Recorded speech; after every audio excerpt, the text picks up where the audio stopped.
what fuel feels like to a narcissist. Fuel is the emotional output of another individual towards a narcissist. It is our lifeblood. Some people call it narcissistic supply.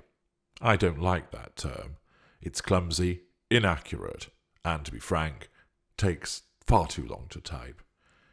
Utilizing the word supply, she was good supply. No, don't use it. Fuel is far more accurate, far more effective, and conveys precisely what it is to us. If you want to understand what fuel is, you can do no better than read my book, Fuel, which you will find on Amazon. That explains to you what fuel is, how it operates. But here, I'm going to explain to you what fuel feels like to a narcissist. When I look at you and see the delight cross your face as you spot me across the room, I feel the flame of attention ignite inside me as the first sensation of power booms into life. I have learned that your smile, the widening of your eyes, and your hurrying towards me is indicative of delight and happiness on your part.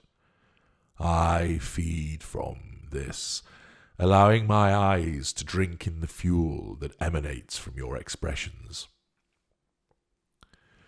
When I gaze at you beneath me, writhing against me, mouth open and flush of sensual desire spreading across your chest, the flames inside me burn fiercer as I watch with such attentiveness the flaring of your orgasm. I study your reaction to our coupling, noting the detail of the way that you twist your head, the slight flare of your nostrils, the flailing limbs. I watch and I absorb, committing your reaction to my memory as I avail myself of the fuel that you are providing to me.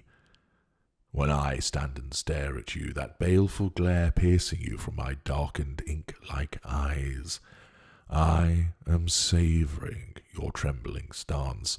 The fear that you are trying to hide cannot be hidden as you clutch at the arm of the chair to steady yourself.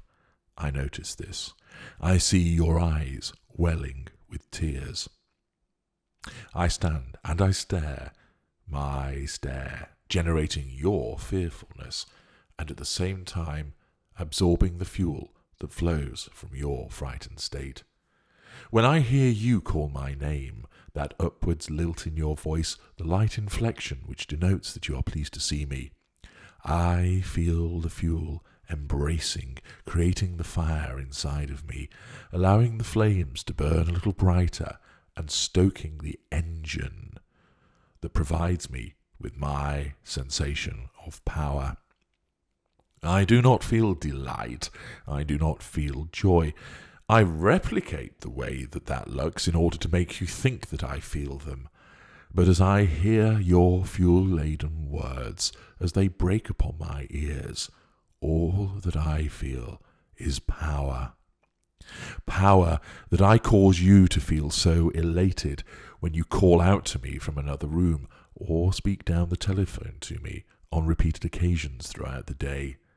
When I hear your shouted insults, the waves of fuel wash against my ears, emotion-laden labels which do not perturb me unless I choose to feign that I do, in order to provoke you further.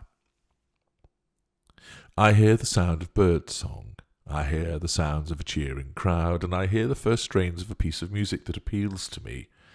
Yet none of those things give me fuel. No, because I did not cause them to happen. But where I cause you to shout, to cry, to laugh, to scream, to moan and sigh because of me, those words give me power. Your words of praise move through me, the gracing of power far more than the strings of a famous orchestra. Your words of scorn generate a far greater reaction within me, powering me than the roar of a crowd as my team scores the winning goal. When I taste so much more than the food in my mouth or the drink that I have just taken a swig of. You bought me that drink, and imbued within that gesture, within that mug of coffee or glass of beer, I can taste your interest, your appreciation, and your affection. You did it for me. I matter. You are fueling me. Your empathic print is on all that you say and do. Your actions and words and emotions are embodied in the cake that you baked for me. I tell you that the slice you have cut for me is delicious, and of course it is. You are an excellent baker, but what I really taste, what I really crave, is the care and attention that you dedicated to me as you made that cake for me. Every meal you place before me may taste of different ingredients, but the one that tastes the finest to me, the one that gives me the power, the one that causes the surge within me, that enables me to conquer worlds and stride across this world like a colossus, are the emotions that you have imbued it with. Whether it is a lovingly prepared three-course dinner or a slammed-down plate of spaghetti bolognese, the emotion you imbue into those meals always tastes better than the meals themselves. When I smell that delightful fragrance, I feel once more the power rising inside of me as I latch onto the fuel that you provide to me.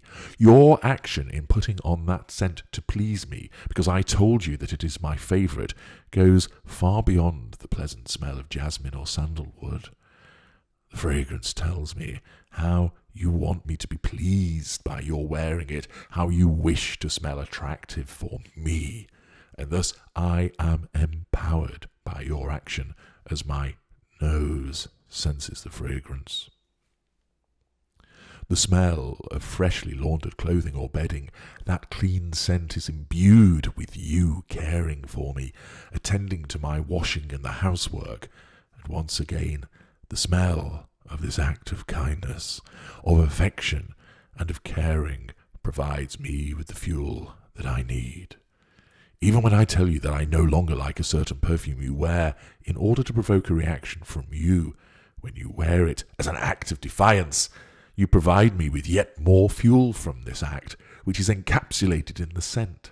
When you stand fuming, cigarette in hand, the smell of the smoke contains your anger, your irritation, and it smells as sweet to me as a blossoming rose might to you. When I hold your hand and I feel your pleasure in me taking your hand in mine, the fuel flows once again. I overcome the distaste of the intimacy of the holding of hands because of the fuel. As I feel your skin beneath my fingers, I know that the emotions that erupt as I do so fuel me further, from my lips against your lips through to moving inside of you. I feel as anyone would. I have nerve endings just like you, but I feel so much more deep within, because I feel your emotion through my touch and your touch upon me. The emptiness that exists acts with the power of a huge black hole, which sucks all of the emotion, all of the fuel that you exude into me. It fills the chasm, getting rid of the restlessness, the irritation, the sense of impending doom. Such is the level of fuel that I receive. Those sensations are distant memories. When I feel your touch upon me, the fuel flows once again, and you allow the simmering flames to rise higher because of the light application of your fingers on the nape of my neck. The pressure of your arms about me, as you hug me tightly, signifies the deep-seated love and affection which you have for me. It powers through me, invigorating and awakening, providing me with the power that I need to keep on doing that which I must do, that it provides me with the power to fuel the construct.